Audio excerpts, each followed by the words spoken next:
this week, I mean, we had some big news, a lot of stuff, happening. Yeah, and then you made me swing real low. So I did. Okay, so yeah, we'll talk about it. Go ahead, vent away.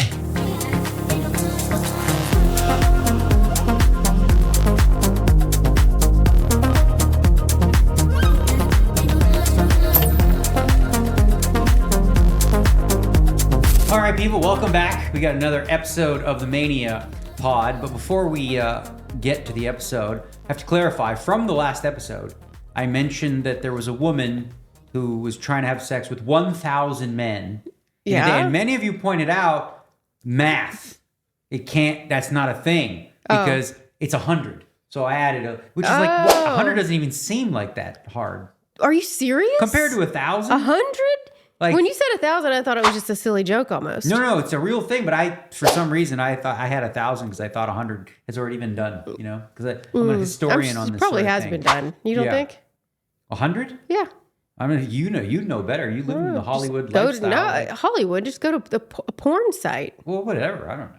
Anyway, You said you wanted to start the show, and I don't know anything about this, but you want to quiz me? Okay, so there's this little thing going viral that some of the Bachelor girls are doing to their husbands and boyfriends, just seeing how much they know about girly kind of stuff. So I'm just going to ask you some questions, and you're going to tell me what. You're already giggling. This is okay. I'm only laughing because I want to know I think your answers might be funny. All right. Okay. So I brought my phone for that. Here we go. Or else no phones allowed, but we're going to do it for this. Okay. Here we go. Just a few things tell me if you know what it is, but you have to take an educated guess either way. Yeah. Okay. Okay. So makeup wise, right? Oh boy. What is a spoolie? A spoolie is something that you use to curl your eyelashes. Oh my God. Is that right? Yeah. I swear I just guessed. I just figured spoolie. Right. I'm not even lying. This is not rigged. I swear I just guessed. And you're right, actually. Yeah, Okay. That's impressive. What's it mean when you bake your makeup? What does it mean when you bake your makeup?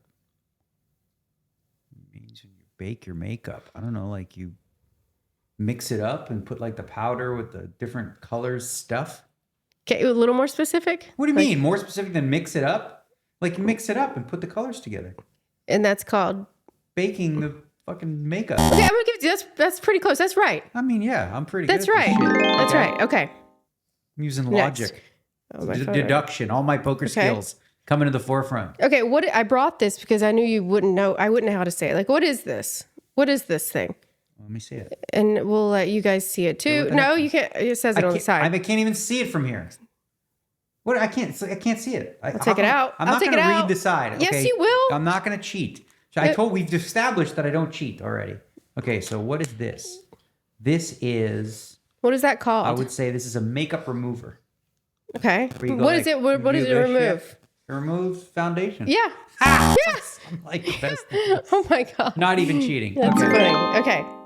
What is the 3 different kinds of tampons? Oh God.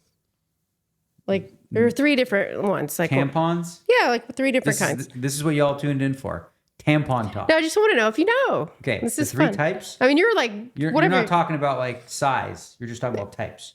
Maybe. Okay, so you got maxi pad. No, it's a pad. So Okay. 3 types of tampons. Oh, fucking skinny, deluxe, and I'm right? Skinny and deluxe is right? And regular? Yes! Yes! You can't believe this. I can't believe this, babe. This is nuts. Crazy. Okay. What is it when they're called falsies? Oh, those are tits. Yes. Those are the fake little chicken tits. Mm-hmm. Yeah, I remember back in the day seeing couple of those things fly around before you got set up. Everybody wears those. They look like chicken fillet. They're like little pieces of. Yeah. Okay. So what is contouring?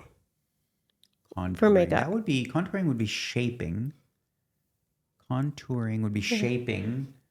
And you could shape, I'm thinking hair or face. Like with makeup, what would that look like? Like contouring. Yeah. Making the shapes, I don't know. Yeah, I mean, you're right. So where else would it go? Where else would that go? Contour on your lips. Yeah. Eyes. Yeah. Okay, so that's good. Let's see. All right. I'm doing way better than most guys. You've got them all. So what is an LBD? And now this is just a crazy guess. It means something. LBD. I didn't think you would get this one, but we'll... LBD. That's not part of the Alphabet Mafia. No, but I'll give you something about it. Okay, never mind. I'm not. Okay, LBD? Uh-huh. What is LBD? Yeah, what is LBD? What could that be? LBD? Like, it could be makeup, it could be clothes, it could be like whatever that is. It could be LBD. What is that? It's like latent body dysmorphia. Try something else. Why? Okay, just try something. Because we're talking about makeup and clothes. What the fuck? I don't know. LBD? Just try again. What was I don't remember the letters anymore. LBD. LBD. Yeah, just try again. With makeup. Uh-huh. Or clothes. LBD. Uh-huh. Long body. Yes. D. I was going to say D. dysmorphia again. Long body what? D? Long body dick. No, long body dress? Yes. Okay. Oh my God. Wow. This is pretty crazy. Yeah. Okay, and we'll do just like one just because you're not going to get this one. This one's just for me to see if he's been listening for IVF stuff. Oh, shit. What does FSH mean for a woman? When she's like, we're looking at your FSH or LH, the hormones. Like, what's FSH mean? What's FSH? Yeah, you won't get this one, but it's all right. Fertility sac half. We're not going to count this one. Okay. But the makeup ones you got all right. Oh my God, high five. There we go. It's follicle stimulating hormone is what that was, but you're not going to get that one right. Yeah. Like, woo. Do you feel on top of the world right now? I don't even know if I should be proud of it. Yeah. I think I am because I guessed really good. Yeah. You know? You know, you just did the high five thing. Did you know? I saw this on an Instagram video. You know, like the prayer thing? Oh, sorry. Do you know the prayer emoji? When people put like, oh, the prayer. It's not a prayer emoji. Yeah. No. No, it's like, thank you. Two people going high five. Really? Like this. Yes. I thought it was like, thank you. So you're like, somebody you. died or whatever, and you're going, yes, high five. I did not know that until recently. Yeah. Yeah. Can I tell you something? Sure. You got them all wrong. What do you mean? I did? Were you just fucking with me? Yes. Yeah. I got everyone wrong? Okay. You got spoolie right to do your lashes. Here, So why were you pretending? What am I being punked here? Because you got so proud of yourself. Like, that's what all the guys do. I actually wasn't even sure if I was supposed to be proud. Themselves. Honestly, I wasn't even sure if I was proud. Why? I was like, because I don't know. I don't give a shit about any of that I know stuff. you don't, but it's just so funny. You're like, yeah, woo, like, look at that. Okay, so you got spoolie right. You got bake, the makeup. No, it's when baking is when you put it like, I don't care. You let it sit there and then you wipe it off. Okay, little black dress was LBD, but you got long something dress, but it's little black dress. Beauty blender, that's not to take makeup off, that's to put it on, to put foundation on. So you're saying this shit's gone viral? Yeah. People doing this? Yeah. That's crazy. You got the 3 different tampons, like, who basically. watches that goes viral? Because I can't imagine one guy watches this and goes, I'm curious to hear what he says. What do you mean? Like, I don't know. It seems like... No, the guys never want to do it. That's what I mean. They're like, all right, fine, just ask me. And they go through it, and the girls are always like, oh my God, yes, how'd you know? And they're like, oh, man. I'm saying you said it goes viral. That means other people watch. Yeah, because it's funny, the guys like being proud of themselves for getting it right. So that's what it is. It's a prank to make me feel proud of myself. Yeah, I know you're annoyed about it, but... Oh, no, I'm not annoyed. I'm just trying to figure out how something like that goes viral because it's I funny. think I can't think of any of the people in my world that would like watch that. Your world. Yeah, the world that I live in. Who's your world? Men in poker. Like there's only 5% women Hey, listen, in poker. pop culture we do here. I understand. On this I'm saying even in pop culture, like how many guys like would see a makeup quiz and be like, oh baby, gotta see this one. No, it's not them. It's the girl sitting them down like I'm doing to you, and they don't know there's a camera there. And she's like, what do you think this means, babe? And he's just like, oh. And Charity did it. You remember the Bachelorette Charity? She did it to Dotton. Mm-hmm. And she said, what's LBD, the little black dress? And he said, something dehydrating, like lip dehydrating mask. Something that LBD, it was crazy. And she goes, oh my God, yes, or whatever. And he's like, really? I got that right? And like, it's just funny because you guys know nothing, but yeah. Good job. Good job. Yeah, that's awesome. Okay, I'm so stoked. What are we going to move on to here? Let's talk about because your mood seems good. Because I want to fuck with you and it's fun for me. Well, that's good. I'm glad because your mood is good. Because this week, let's talk about your moods this week. Not good. No. What happened this week for you? What are you, my therapist? What the fuck? I got a pen and paper. So annoying. Oh, how did that make you feel? I'm not doing any of those. How did that make you feel? Just throwing it out there because listen, part of what we do here is we talk about, Give me an emotion. How are you feeling right now? Part of what we talk about here is mental health, your bipolar thing. And, we've explained to people that there are swings, right? And you go up and down. So, this week, we had some big news, a lot of stuff, happening. Yeah, and then you made me swing real low. So I did. Okay, so, yeah, we'll talk about it. Go ahead, vent away. You ready? Yeah. Okay, so I was having a great time. Just kidding. I was having some ups and downs this week. Highs, lows, but I'm starting my period. It's always like this every single month. It's not, whoa, what's going on? Every single month, right before my period, I feel like shit. You know that. I'm cramping a lot. Been cramping all day. On pain meds. I'm okay right now for a second. Have my heat pad right here just in case. So yes, I've been cramping and I've been in a kind of a low mood because pain sucks and it gets to you. And then we had our fertility appointment. Was that yesterday? Yeah, it was yesterday. Mm-hmm. And things were good. I mean, you weren't really paying attention if we're honest. Let's be honest, right? I listened to every word. You get annoyed with me because I don't talk. When I do a meeting with people and they're talking, I don't want to say anything unless it's really important. No, but you look down the whole time. Okay. So anyway, you weren't really listening because she was telling me about all the pain I'm going to have to go through and everything. How it's going to suck for my body. Yeah. She's like, you've been through a lot already with pain, so you can handle it, but it's not going to be a walk in the park for you in particular because you're endometriosis. So the IVF is going to make me emotional. It's going to hurt. It's going to hurt. Painful. She said after the egg retrieval, I'll be asleep for that. But after that, it's not going to be fun for me. And then my period will start. She said it's going to be the worst. So I'm already anxious. I'm having a bad time thinking about this. Oh God, I have to go through a lot soon. And I'm already in pain a lot of the time. Shit, this sucks, right? So you were feeling anxious. I was feeling really anxious. And I kind of told you that. I was telling you that all day. Oh, I wanted to talk about it because it was worrying me a little, right? Oh man, you have to come in a cup, but look at all the things I have to do, right? And it's not your fault, but I wanted to talk about it a little bit. And you know what he does? What I do? So, it's such a criminal I get a text. I'm laying in bed. I get a text that says, hey, why didn't you throw these meals in the garbage? Right? And I'm like, what? My mind is not even thinking about anything except this shit that we just went through. And he's like, why do you throw these meals in the garbage? You ate one yesterday. You said you didn't like it. So why didn't you just throw them away? And I'm like, didn't think about it. I really didn't think about it. We were watching the Kardashians. I tried one. It sucked. Threw it in the trash. Move on to the next one. We were chatting, watching stuff. That's it. Didn't think about it. Not even another second. But you made it a big deal that I'm not I don't throw my shit away. Okay, I was trying to get what I was trying to get. I was genuinely He was curious. not curious. Okay, well then if I can't tell my truth. But we actually got there and I yelled at you and then you shut up. So go ahead. Okay, so I can't tell I'm going to tell my truth. Your truth. I was curious because this is a pattern for you, okay? It's a pattern, right? At the old house, you'd order these meals, right? You order these meals and you order whatever, a week or two's worth. Yeah. And then the fridge has 15 of them out there. Yeah. Just piling up. But remember, they send me extra stuff that I don't order. But I'm just saying, in the past, yeah. And then there's 20 of them and they stay out.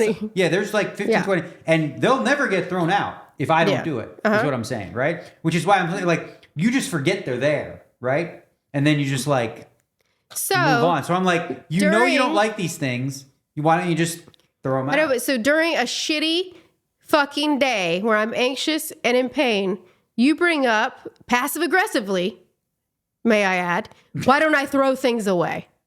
Shut the fuck up. You know what I mean? In that moment, I was pissed off. Yeah, I get my timing wasn't good. I was in a bad mood. And also, I think one of the problems too, when you communicate, and this is definitely something with us, is when you text something versus speak it, it comes off so different sometimes, right? Mm-hmm. You read something, you read it in a tone that's how you choose to read it, right? It doesn't necessarily match how people meant it when they sent it, right? Yeah. I've had that a lot. I think actually there's some truth to this. They did studies on this with men and women and how they're different in one way. So with an email, right?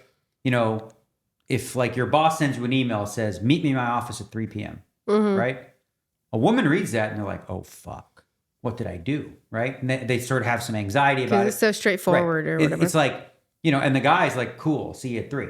Right? Because and if a woman writes it, it's like, hey, hope all is good. Everything's good at home. And you got, all your stuff and blah, blah, blah. I was wondering, hey, if you don't mind so much, do you think you could drop by around 3 o'clock and we could chit chat about what happened today and the thing and that? Like that. So like that through text, there was a funny fucking video. Except that wasn't what this was, but I agree with you on that. Yeah, no, I'm not talking about what this being like the thing. Yeah. But I remember seeing a funny video of a guy creating like an app or something that could translate women's from male talk, to female, yeah, right? yeah. Because like I'm like, like if I tell Christian or whoever, I just say be here at 3. Yeah. Like I don't have to add any flowery, talk. But anyway, that's besides the point because what you were saying is, timing wise, and I guess I just didn't.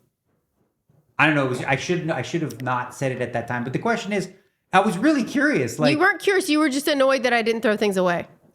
That was the truth. No. I'm always annoyed by that. Yeah, like, I don't care. There's a nail everywhere. You have those nails on your fingers. And guess what?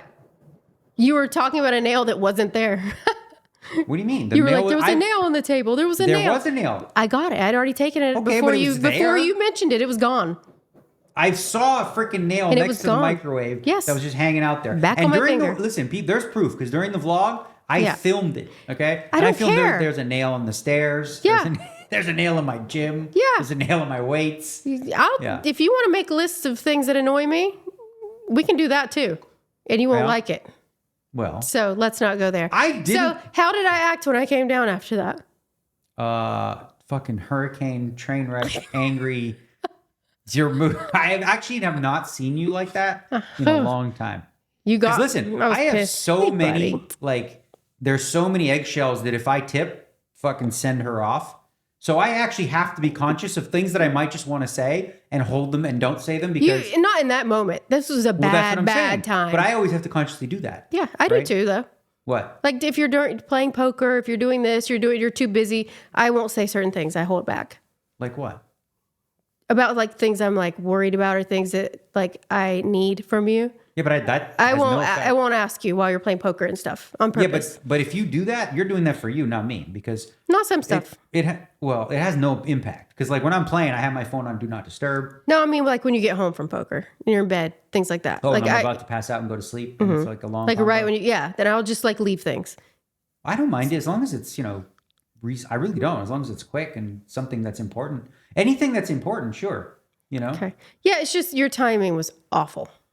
Facts. Okay, I'll give you that. I'll give you that. I was actually a hurricane. Like, there's no way you could have come near me. I tried. I came up and hugged you later. I did. I know. You didn't like it? I didn't hug you back. That's true. She's laying there saying, I'm not feeling good. But I thought that was I know. See, as a man, I'm thinking, what do I got to do here, right? She's in a bad place, so maybe I'll give her a hug. And you're saying that was fine then. It'd been a while. I waited. You waited for a while. Yeah. I still wasn't there, but you waited for a while. If you would have done that, like when I came downstairs acting nuts. That's why I waited. So, but you said you didn't hug me back, like as if you didn't want the hug. I was like, you little tap. Like, yeah, cool, bro. I'm so annoyed. Yeah. I was thinking, this motherfucker. Are you fucking serious right now? You didn't at all think about the sweet, kind gesture of me coming up to do that. You only thought about fuck this guy. For a minute, yeah. Yeah. I was in a mood. Well, let me ask you this. Like, what if I didn't come up and hug you? Would that have been better? Ooh. See, it's close. She's had to pause. You went into a deep pause there. Yeah. I think that hugging me later, like when we're in bed and apologizing. I already did 4 times. And again, it would have been good. Then that's fine. I just needed time to calm down. And that wasn't enough time. It was like 4 hours.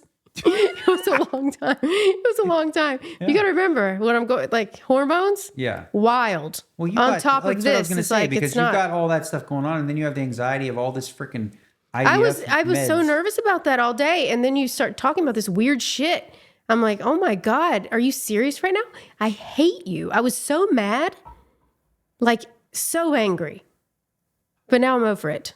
Well, it really goes back. It's partly too not this. It's the passive aggressive that I don't like. I was like, how we talked about it. I hate waste. I don't like to. And thank you all the recommendations we got. The people have told me just Google it. You can Google what streaming service something is on. Of course you And we'll can. find it there, So I'll do that from now on. But Yeah. just in general, I just hate waste, right? And we talked about this already, in previous podcasts. And this one wasn't your fault because the company sent you a bunch of extra fucking meals. So you know how they do this thing where like I order 6, right? Or 7. It's a week's worth, right? Yeah. 7 dinners.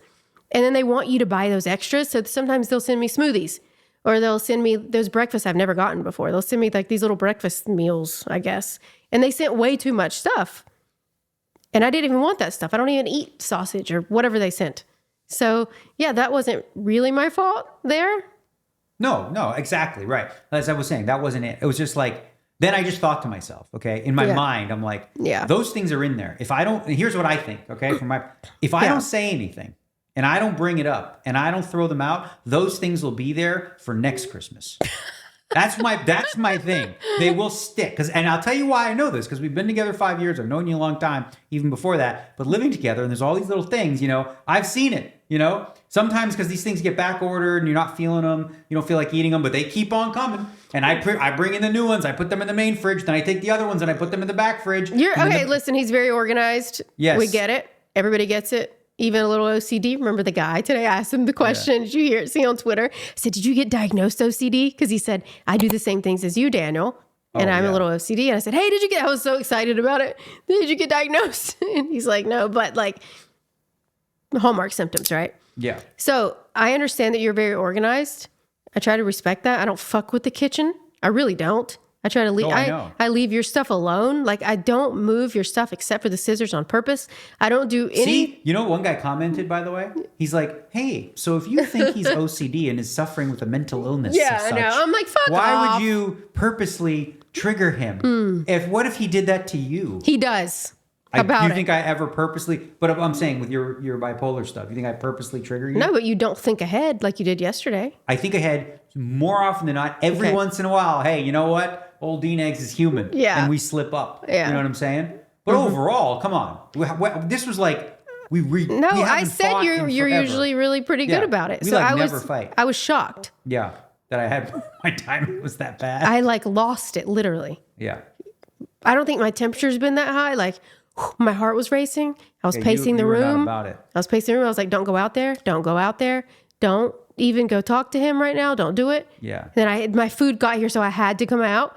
And I was slamming things. I knew it was a problem when I took the dogs out for a walk, and on the way back, a good 45 minutes, I text her, said sorry, I didn't mean to, whatever, and nothing. It just ghosted. Yeah, I ghosted you. I got ghosted. That's when I knew. I was like, all right, so I'll give it 4 hours. 4 hours. And then I'll try and come and hug you. Yeah. And I got this. I got dead.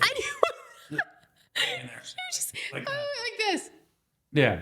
Yeah. You said I'm not feeling good. I'm not having it. I wasn't though. I understand. Yeah. Well. So yeah, when you're in pain mentally and physically, it was just a bad time. And I'm fine with it. Sorry I was so angry.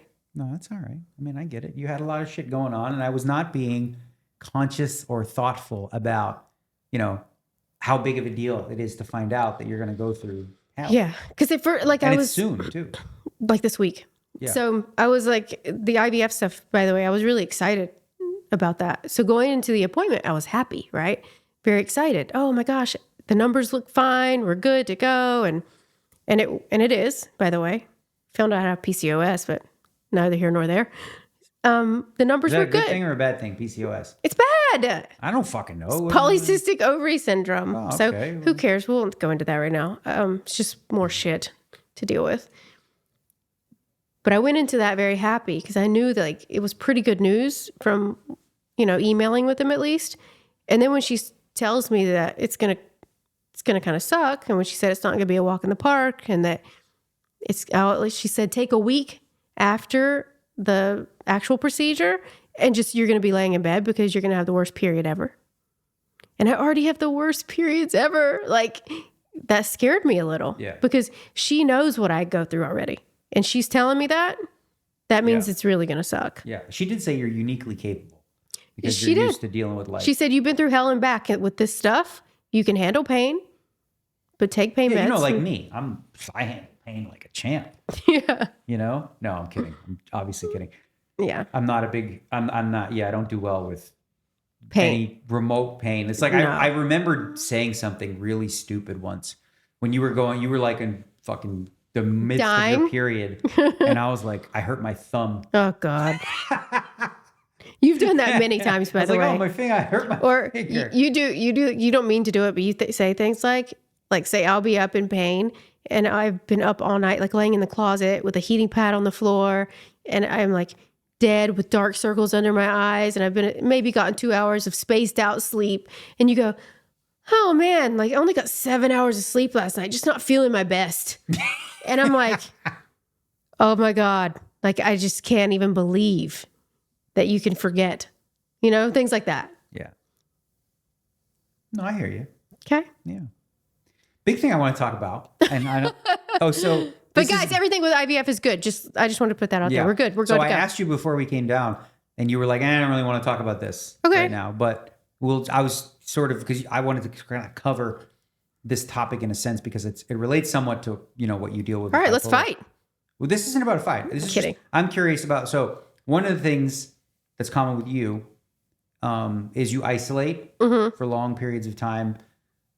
Yeah. I know partly you don't really like human beings that much. And I like the people in my life that I like, and others I don't trust right away. I have trust issues in that way. You kind of have to earn my trust, and I'm not being an asshole about that. I'm just saying that I don't trust right away. So I have to be around you for a while to like you. I don't automatically like people. Like you give people the benefit of the doubt and you automatically just like people. Yeah. I'm the opposite of that. I automatically don't like you. I think that, because what I've noticed with you, and this is something that I appreciate and respect and admire, is like you value authenticity above all things, right? Yes. And I guess sometimes what I try to push back with sometimes is that there's some really good people out there that struggle to be authentic for whatever reasons. They wear masks. They've had, trauma. Sure. They're putting on a persona. So I know you hate. Yeah, I know, but hey, it's good to see you. Oh my God. Yeah, I'm not saying everybody has to put on a mask sometimes. Like I'm even doing that a little because the pain right now. That's not what I mean. I'm talking about what you're saying. Yeah, and the that's fakeness what I was all the but time. But for a lot of people, right? Yeah. That doesn't make them evil or untrustworthy. No, it's it just makes them not my friend. But that's a lot No, for it's you not. to just be like, all right, someone who says. So someone could be like a great person, but but because they came at you with, hey, but it's how good to I see know you. they're great when they're like that all the time, and that's not but real. What if they're like that? But you don't even know. What them. if that? I don't like that. That's you don't not like it. what? That's You don't not, like fruity. That's not interesting she doesn't to like me. Flowery, fruity, kind of like. No, I like real. I like real people. And you think that? So what I'm hearing is like people. You don't think they exist. People that are just genuinely like. No one's that fucking happy all the time. Okay, and like you're the happiest person I know, and some people can't even believe that you're that happy. But I've seen other sides. You're pretty happy, but you like pop off a lot about stupid little shit. So you're real to me. You're very authentic. I know that you're very happy and I need that in my life, but you also get pissed off about things. And the people who just never, ever, oh, hi.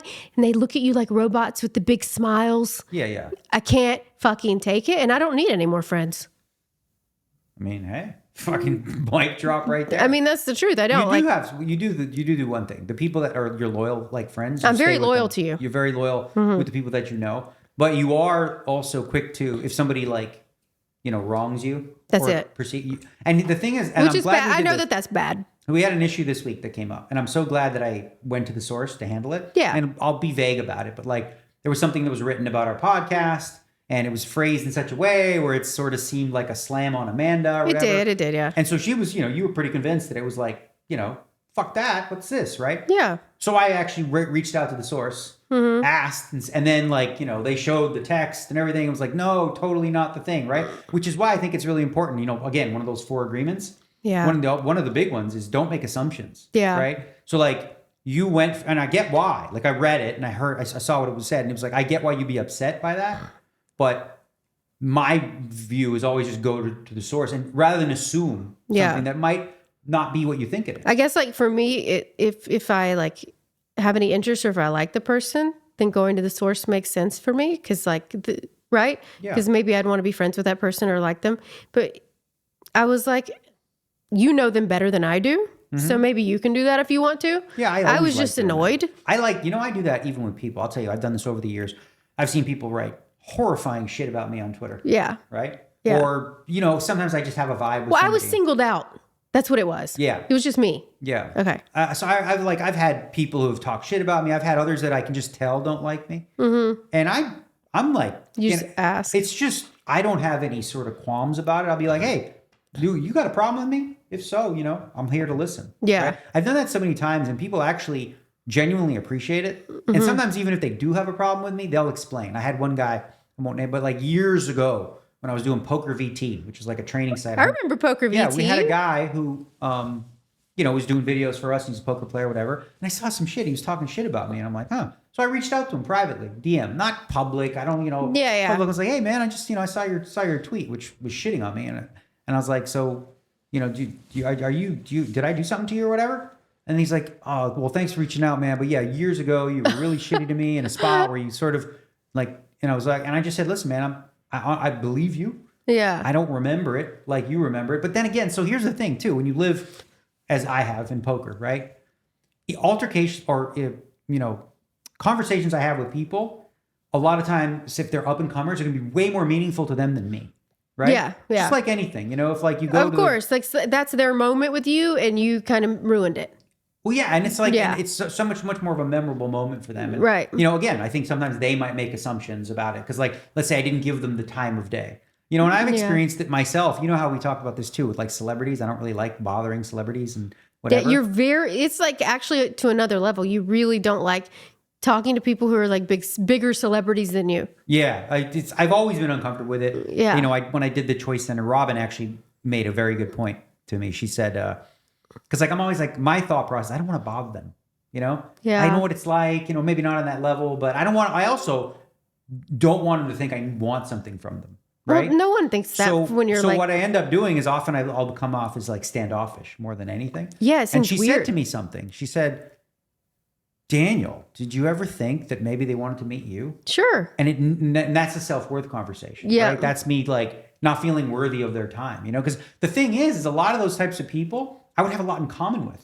And I would enjoy hanging out with. I always say that. Yeah, except like I don't really put myself out. I have lately though, and here's the thing. I'm like, can you please be friends with Justin Bieber? Yeah. Because I want to be friends with There's his some wife. of these people that have asked me to learn how to play poker and stuff. It's freezing in here now. Just okay, guys, let me turn the air up for you. Yeah. Real quick. I saw Christian put a shirt on over there too. I was like, we're cold. I had a little low.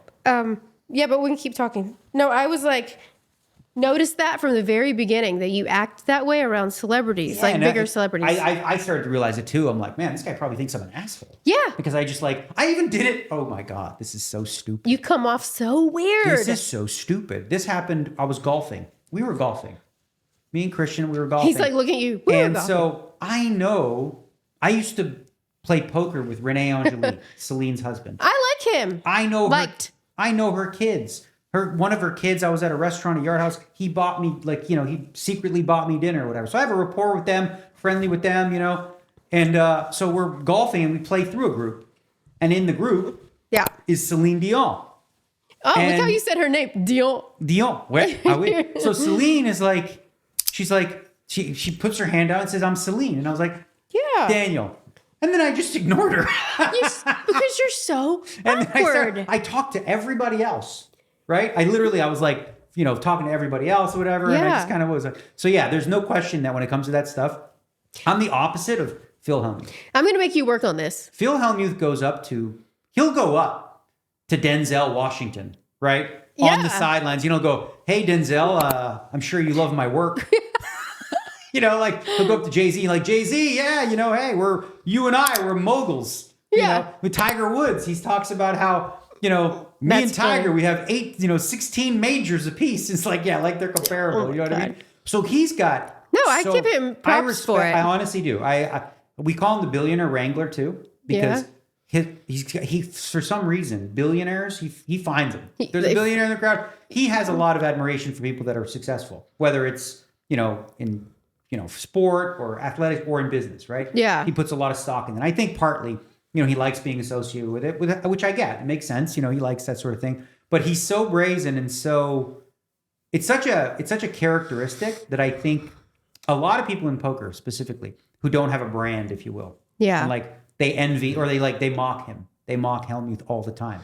I love him. They're like, they don't get it, man. He is. He's good at what he does. He's in so many ways, he's actually authentic, which is probably why you like him. It's weird, right? I do like him a lot. He can be a dick. He can be super narcissistic, but he's got a big heart. And, listen, he has a habit of whatever you're talking about, flipping it to talking about You him. do it sometimes. Well, it's not like this. Me and Antonio, we'd go to dinner with Phil, and we would under the table, we'd talk about something totally random.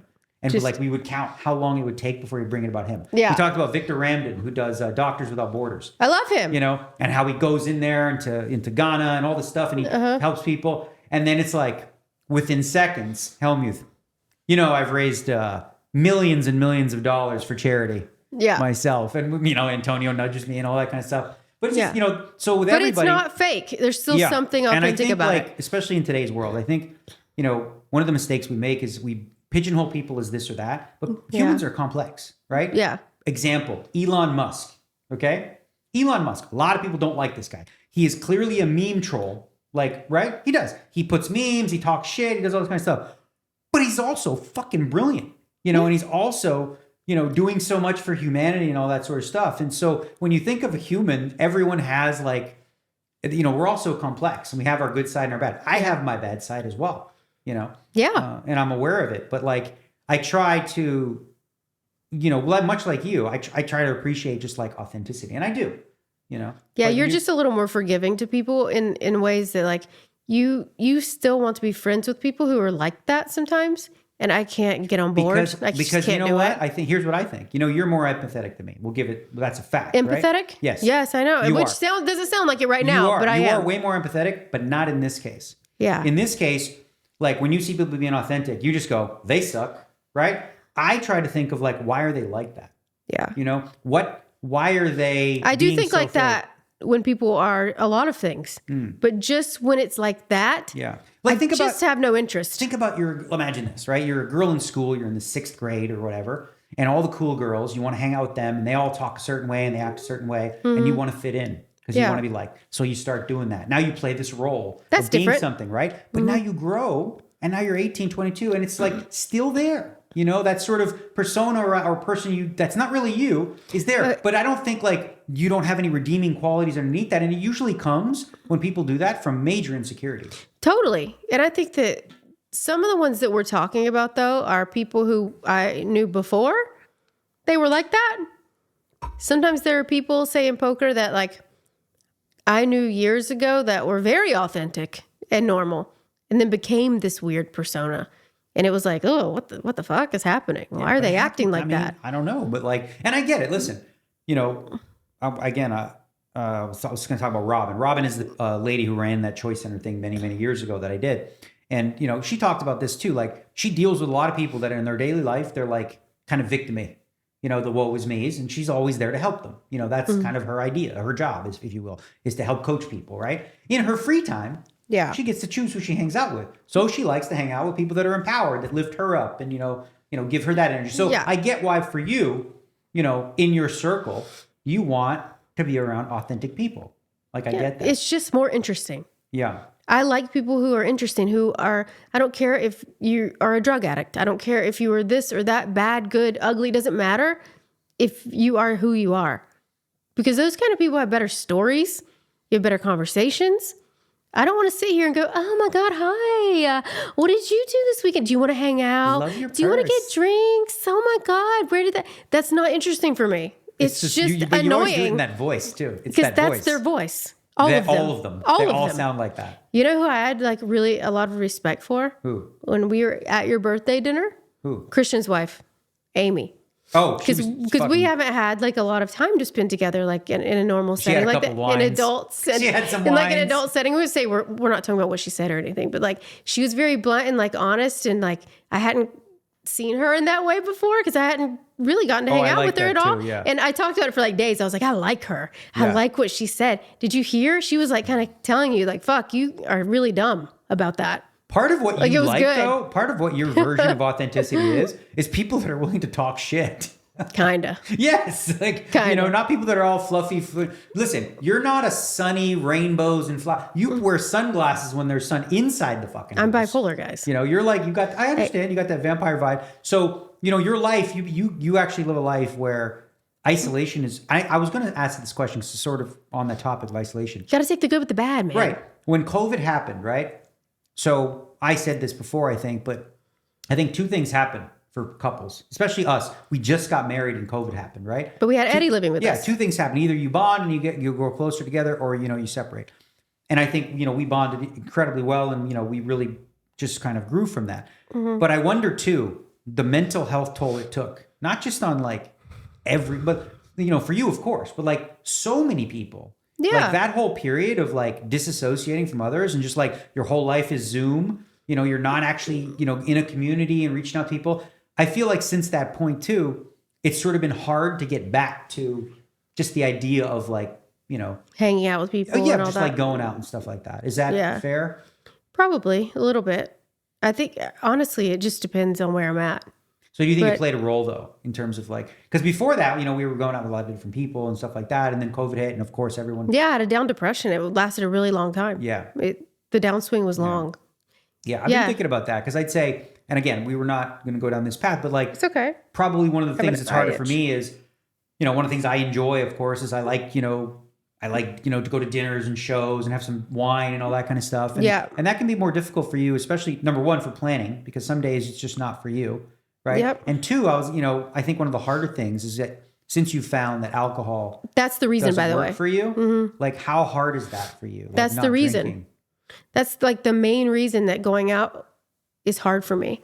It's the main reason that going to hockey games with you, it's not as fun for me anymore because everybody's wasted and having like a blast. And I know what that feels like. And I know it's really fun and I can't do it anymore. So then it's like almost boring for me. Yeah.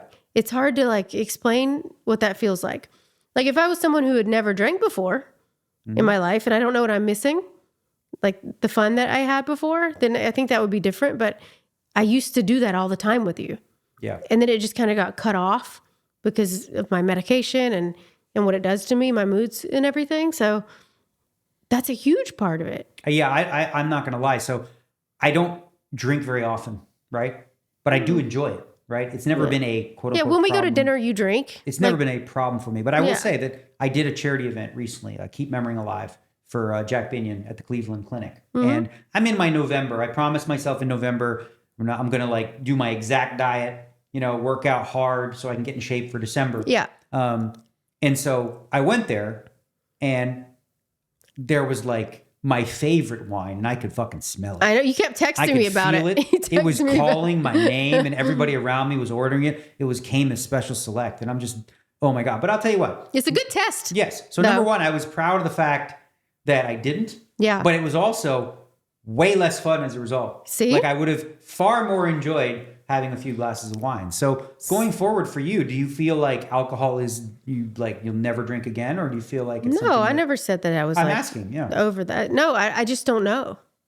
Like I can't give you an answer to that because I don't know. Yeah. Like maybe I'll try it again at some point and see how I feel or whatever. I just right now it just What other ways would there be for you to like, because that's what I think about sometimes, because I worry a little bit, with the isolation aspect. Like for so often, like I'm the only human you see, in real life outside of the online world, and I get it. Like, what would you do if you're going to go out that didn't involve like drinking? I don't know. I feel like we've had so many people here lately, my brother, Eddie, Todd stayed here for a while. Like, I feel like I've seen so many people lately. I mean, Christian's here right now. Todd came for 3 days. Todd came twice. Christian comes all the time. Todd came twice. You see Patty. Okay, so you see other people. I was just at my mom's for 3 weeks. Yeah. I see people. I just don't go to dinners and get drunk. Or what? Like, so what would be then? What? So I guess the question is, and maybe people can, because what I was going to say to you guys, we're not going to do any answers of the YouTube stuff. But I want, like, if you guys have questions for us, or if you have suggestions or whatever, leave them in the YouTube comments. We do read them. We'll check them out and we'll read them on the show. And I try to answer as many as I see. But so outside of, I think when we have a child, it'll be different because those kinds of activities I will enjoy. Yeah, and I'll want to do it. That was my next segue in a sense, was that, I feel like the isolation with a child, like you are going to be in community.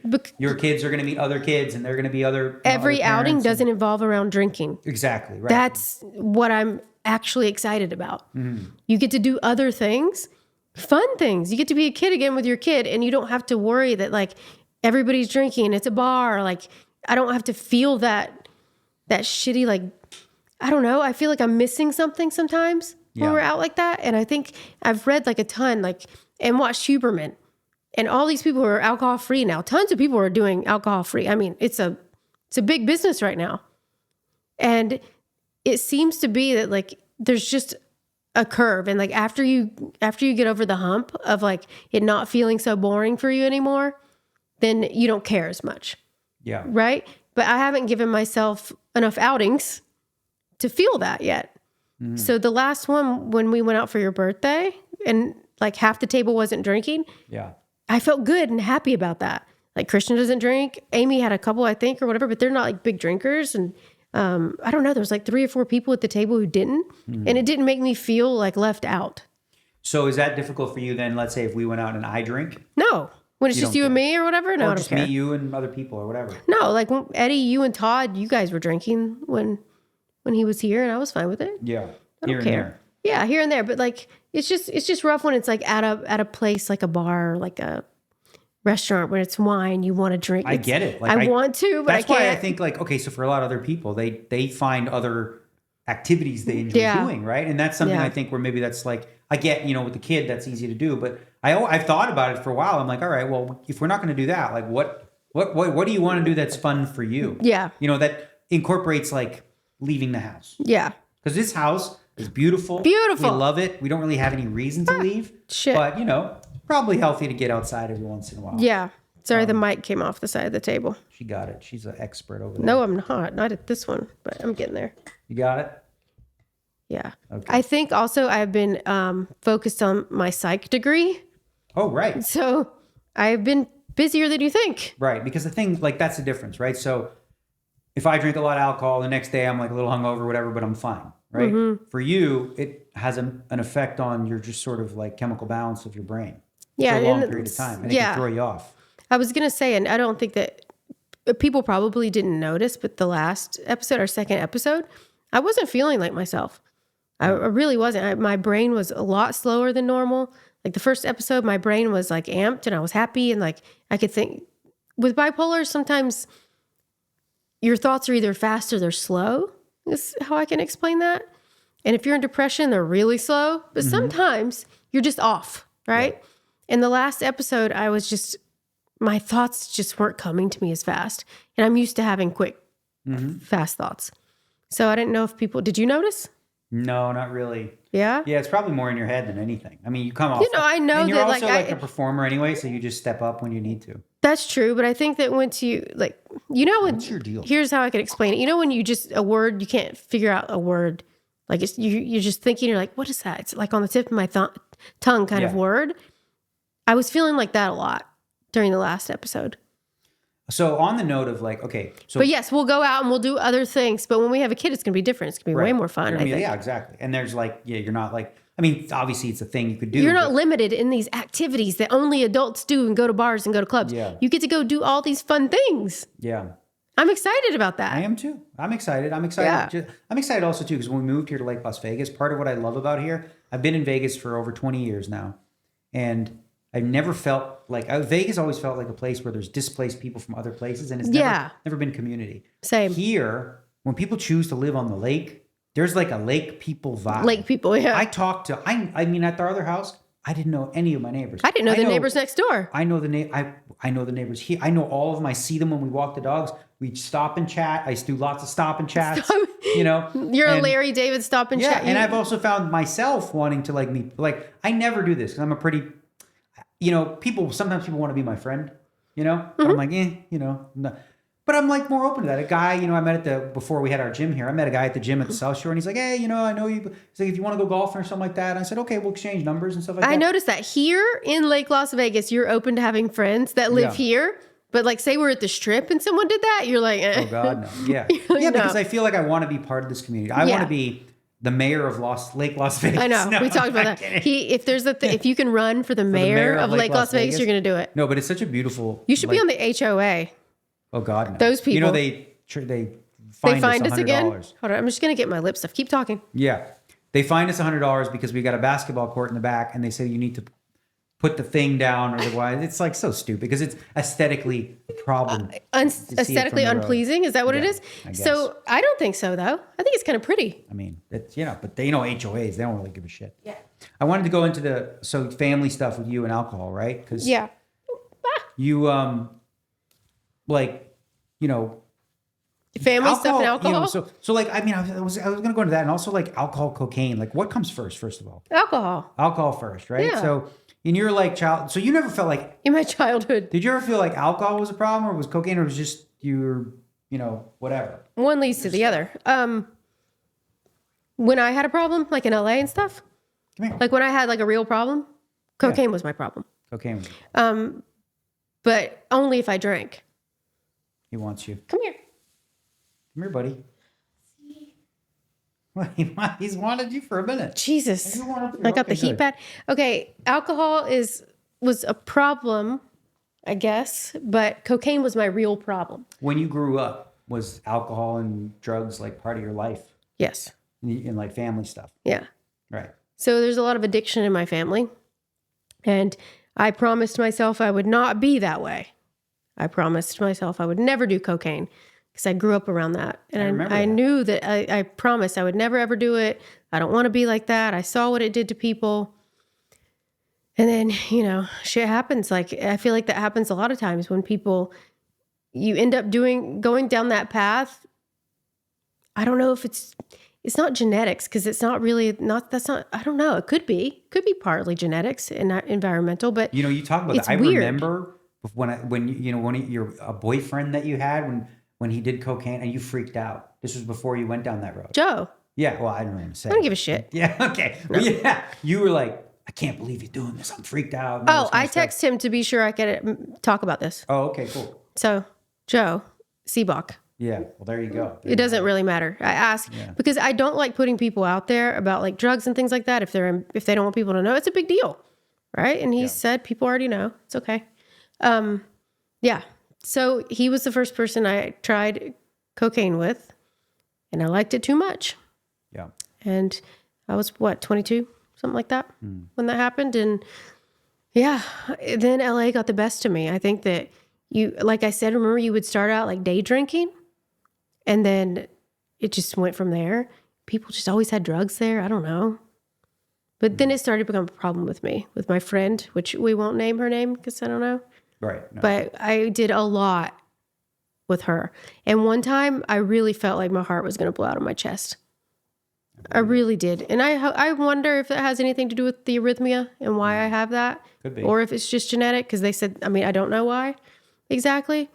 But we were driving back from Hollywood. It was like early morning hours. My eyes were bugging out of my head. We had been, this is serious. We had been in this hotel, the Mondrian, you know about that hotel in Hollywood, with some dude who had drugs and like just back and forth all night long. It was just awful when I think about what were we doing, just going back and forth with the mirror and the cocaine. And like we were driving on the way back home and I just started to have a panic. I think it was my first like real panic attack. I had to pull over on the side of the road and she had to keep telling me, it's fine, it's okay, it's okay. But it did not feel like it was okay. Felt like my heart was going to blow. And you mentioned that it was okay to talk about, but you have a family member now who's dealing with. Yeah. So I have my mom's brother. I asked her if it was okay to talk about. I ask everybody. My mom's younger brother, he is 58 now, I think. And he has a meth addiction. He has an everything addiction. He is a person who, since he was a teenager, you give him a pill, he'll take it. One of those, like, doesn't matter what it is, right? But the last few years, he got really addicted to meth and heroin when he can get it, but meth is the thing for him. And it's ruined everything. It's ruined her life a bit. She has to take care of him, but you can't let him in your house. He'll steal all your shit. Like, it's a whole, if people who can relate, I know there are people at home who can relate to having a drug addict in their lives where you can't trust them because they lie all the time. Yeah. Because it's a real, addiction, it's real. And I think a lot of people think that it's a choice, but it is a mental illness.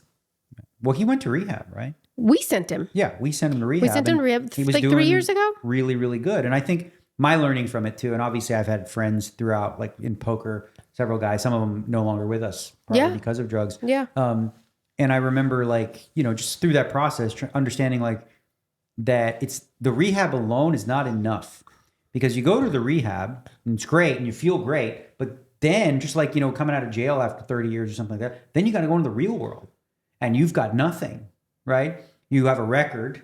You can't get a job really. You don't have hope. You don't have any hope. So then what do you do? Right. So I think like what happened with him was, he had goals, ambitions, and aspirations or whatever. My uncle? Well, I mean, when he got out, right? Okay. So when we sent him to rehab, it was like a 3-month thing. They wouldn't keep him longer. I wanted him to keep him for a year. They wouldn't keep him longer. But when he was there, he was really good because he had routine, right? Mm-hmm. This was a place where they made the people cook for themselves. They had to do everything on their own. Things weren't handed to them. They had to cook every day, breakfast, lunch, and dinner. They all took turns cooking. They like hiked every day. They did all these things, right? Before you could get into this rehab, you had to go through a detox because you can't go there on drugs, right? Because you'll be detoxing and sweating and almost dying from the drugs. So you go to a 3-day detox where you're like laying in a bed and they help you with medications to kind of come off of the hard drugs. And then you're sent to this place, right? Where they give you a hardcore routine, which is good for addicts, which is good for most people, right? And he was amazing. He was teaching other people. Yeah. Like people were the newbies coming in. He was showing them what to do. He was excited. He came out of rehab excited. We were so happy. It was like, you could cry. I was so happy. Oh my God. Like the first time of his life, maybe this is going to work. He had never gone to rehab before, and it was in his 50s. Well, you get home and you come back to this small town, little town, where you're back around the same people you were before. Will you stop looking at him? Well, he's trying to get off you. Just get off. So aggravating.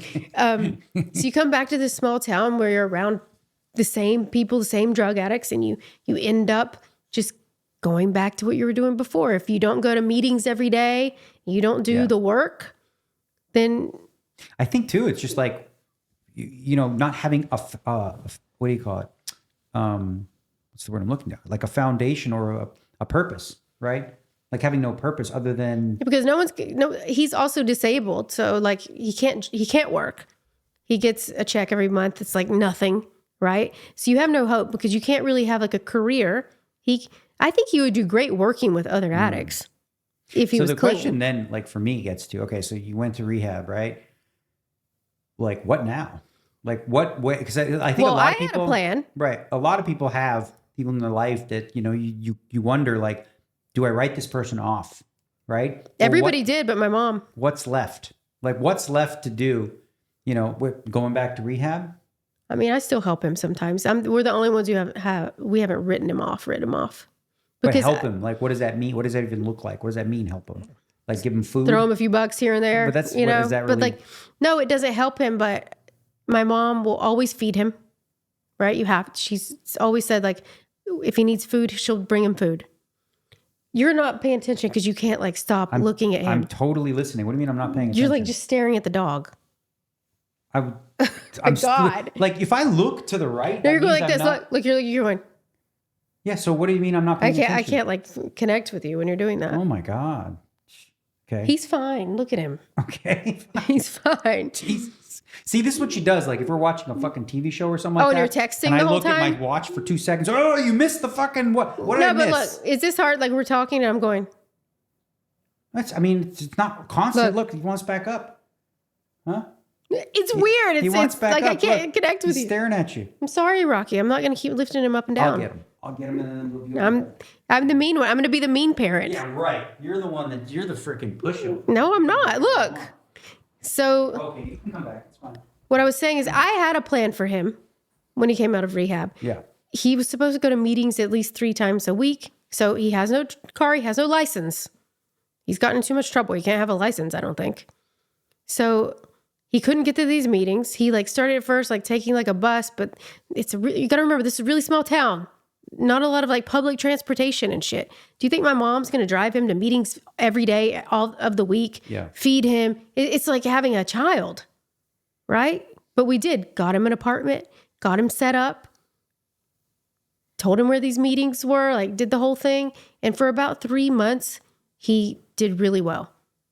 And then he fell right back off. You know, he met up with these people and that was it. Yeah. It's another aspect of it, right? Like surrounding yourself with like a different group of people. Yeah. Like I have some friends who, you know, went down the wrong path and like, they've actually reached out to me and says, you know, I'd love to hang out with you because you would, you know, I need more like normal friends. Yeah, exactly. Yeah. Like the people that he's not, you know, they're not going to end up in a crack den with me. Right. Like, that's not a thing, you know? Yeah. Like one of our friends in poker, I won't say who it is, but one of our friends was like, he still messaged me and says, what's going on with your uncle? Can we help him? Yeah, I know. Yeah. And it's like, you want to help him, but even he says he can't go back to the same environment because you're just starting over again. So what do you do? It's almost like jail is I mean, I wonder too, someone like that living on the streets. Okay. So this is why I think a lot of people reoffend, right? Is like, you know, when you're in jail, whatever, it's a life. You get to see people, you get 3 meals a day, you have a bed, you're taken care of versus street life, which you're scrounging and, you know, dealing with sort of different dangers and violence and stuff like that. Like for some people, like I wonder if you just did like a poker version of like GTO, right? If you have a criminal record, right? You have no prospects, no home, no anything. It's sad. What do you do? Like, I think if I'm GTO and I'm like 50, I'm like, okay, well, the backup is I can go to jail and get 3 meals a day. I could try robbing this bank. Like, for real, right? Like, what do you got to lose? Yeah, but you're going to the point is you're just talking about being poor. He's an addict. He's just going to spend all that money. I'm not only talking about being poor. I'm talking about, you know, like when you're in that desperate state. When you're homeless, I get it. You really have nothing to lose. Yeah. Like, so, you know, that's, I think, partly why, like, you know, when you think of the crime rate, and one of the, you know, we talk about different ways to lower the crime rate. One of them is not make going to jail so much more attractive for some people than living on the street. Like if you spent, you know, for a lot of them, you see this. I mean, I know other people that were in jail for 20 years and they got out and they just couldn't assimilate. They don't know what to do. It's a different world. You know, it's uncomfortable. You can't acclimate.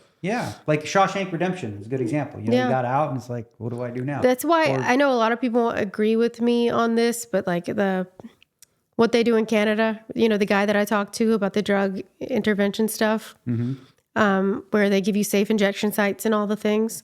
And I know it can go wrong, but it can also be really good for a lot of people. You don't spread disease, you get new needles, you don't get disease, you're not getting infections.